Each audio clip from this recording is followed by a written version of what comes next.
மத்திய உள்துறை அமைச்சர் அமித் ஷா இன்னும் சற்று நேரத்தில் செய்தியாளர்களை சந்திக்க இருக்கிறார். செய்தியாளர்கள் சந்திப்பில் அதிமுக கூட்டணி தொடர்பான முக்கிய விஷயங்கள் வெளியாக வாய்ப்பு என்ற அண்மை தகவல் வெளியாகியுள்ளது.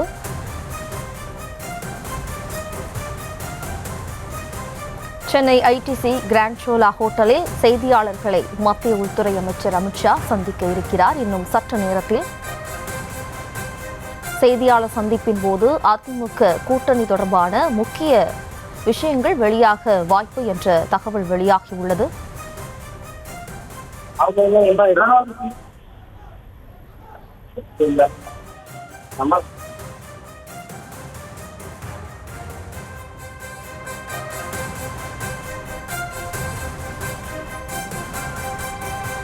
இன்னும் சற்று நேரத்தில் அமித் ஷா செய்தியாளர்களை சந்திக்க இருக்கிறார். இந்த செய்தியாளர்கள் சந்திப்பில் அதிமுக கூட்டணி தொடர்பான முக்கிய விஷயங்கள் வெளியாக வாய்ப்பு என்ற அண்மை தகவல் வெளியாகியுள்ளது.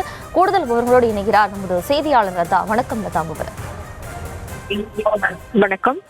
2 நாள் பயணமாக தமிழகம் வருகை தந்துள்ள மத்திய உள்துறை அமைச்சர் அமித் ஷா இன்றைய தினம் செய்தியாளர்களை சந்தித்து கூட்டணி தொடர்பான முக்கிய அறிவிப்பை வெளியிடுவார் என்று எதிர்பார்க்கப்பட்ட ஒரு சூழல்ல இன்னும் சற்று நேரத்தில் அவர் அந்த செய்தியாளர் சந்திப்பு என்பது நடத்துவார் என்ற எதிர்பார்ப்பானது எழுந்திருக்கிறது. மேலும் அவர் அந்த செய்தியாளர் சந்திப்பின் போது அதிமுக பாஜக கூட்டணி தொடர்பான முக்கிய விஷயங்களை வெளியிடுவார் என்ற தகவலும் கூட கிடைத்திருக்குது. அந்த வகையில 2 நாள் பயணமாக தமிழகத்திற்கு அமித்ஷா அவர்கள் நேற்று இரவு வருகை தந்திருந்த ஒரு சூழல்ல இன்று மதியம் 12 மணி அளவுல செய்தியாளர்களை சந்திப்பார் என்று எதிர்பார்க்கப்பட்டது.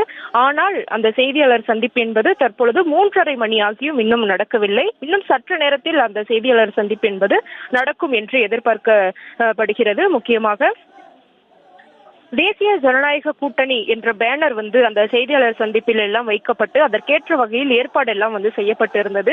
7 நாற்காலிகள் எல்லாம் போடப்பட்டு அந்த நாற்காலியில் அமித்ஷா, அதே போல அண்ணாமலை, மேலும் மற்ற கட்சியில் இருக்கக்கூடிய முக்கிய பிரமுகர்கள் எல்லாம் அதில் அமர்வார்கள். அப்பொழுது அதிமுக பாஜக தொடர்பான ஏதாவது அந்த முக்கிய அறிவிப்பு என்பது வெளியாகும் என்ற ஒரு எதிர்பார்ப்பானது இருந்தது.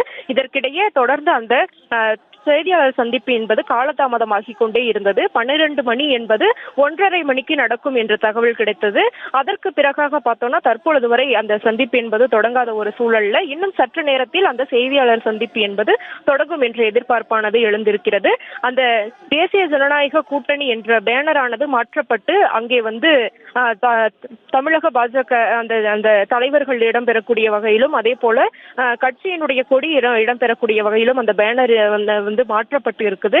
அந்த வகையில அது தொடர்பான அந்த அறிவிப்பு என்பது வெளியாகும் என்ற எதிர்பார்ப்பானது ஒரு புறம் எழுந்திருக்கக்கூடிய சூழல்ல இத்தகைய செய்தியாளர் சந்திப்பு என்பது முக்கியத்துவமான ஒரு அரசியல் முக்கியத்துவமான ஒரு சந்திப்பாகவே பார்க்கப்படுது. மேலும் அமித்ஷா அவர்களினுடைய வருகையும் கூட அரசியல் முக்கியத்துவம் வாய்ந்த ஒன்றாக பார்க்கப்படக்கூடிய ஒரு சூழல்ல இன்று காலை தமிழிசை சவுந்தரராஜன் அவர்களை சந்தித்த பிறகு குருமூர்த்தியினுடைய ஆடிட்டர் குருமூர்த்தியின் இல்லத்திற்கு நேரில் சென்று பல்வேறு விஷயங்கள் தொடர்பாக அமித்ஷா அவர்கள் பேசியிருந்தார். முக்கியமாக கூட்டணி தொடர்பாக அதே போல டிடிவி தினகரன், ஓபிஎஸ்ஐ கூட்டணியில் இணைப்பது தொடர்பாக அவர்கள் பேசியதாக அந்த தகவல் என்பது சொல்லப்பட்ட சூழ்நிலையில சுமார் 1 மணி நேரத்திற்கு மேலாகவே அவர் அங்கு அந்த ஆலோசனையில் ஈடுபட்டிருந்தார். மேலும் மதிய உணவை அங்கே முடித்துக் கொண்ட மத்திய உள்துறை அமைச்சர் அமித்ஷா அதற்கு பிறகாக தான் தங்கியிருந்த அந்த ஐடிசி ஹோட்டல், கிண்டியில் இருக்கக்கூடிய அந்த ஹோட்டலுக்கு வருகை தந்திருந்தார். தொடர்ந்து அந்த செய்தியாளர் சந்திப்பு என்பது நடைபெறும் என்று எதிர்பார்க்கப்பட்ட ஒரு சூழல்ல அந்த செய்தியாளர் சந்திப்பு என்பது தொடர்ந்து தாமதமாகி கொண்டே இருந்தது. இது செய்தியாளர் சந்திப்பின் போது அதிமுக பாஜக கூட்டணி தொடர்பான அறிவிப்பு வெளியாகுமா என்ற சந்தேகமும் கூட எழுந்திருந்தது. ஏனென்றால் அந்த செய்தியாளர் சந்திப்பில் வைக்கப்பட்டிருந்த அந்த கூட்டணி தொடர்பான பேனர் ஆனது மாற்றப்பட்டிருந்தது. இதற்கிடையே இருந்தாலும் அவரினுடைய வருகை என்பது முக்கியமான ஒரு விஷயத்தை அறிவிக்கதான் என்ற ஒரு தகவலானது நமக்கு கிடைச்சிருக்கு. அந்த வகையில இன்னும் சற்று நேரத்தில் அந்த செய்தியாளர் சந்திப்பு என்பது தொடங்க இருக்கக்கூடிய ஒரு சூழல்ல அதிமுக பாஜக கூட்டணி தொடர்பான முக்கிய விஷயங்களானது வெளிவரும் என்ற தகவலானது நமக்கு கிடைச்சிருக்கு.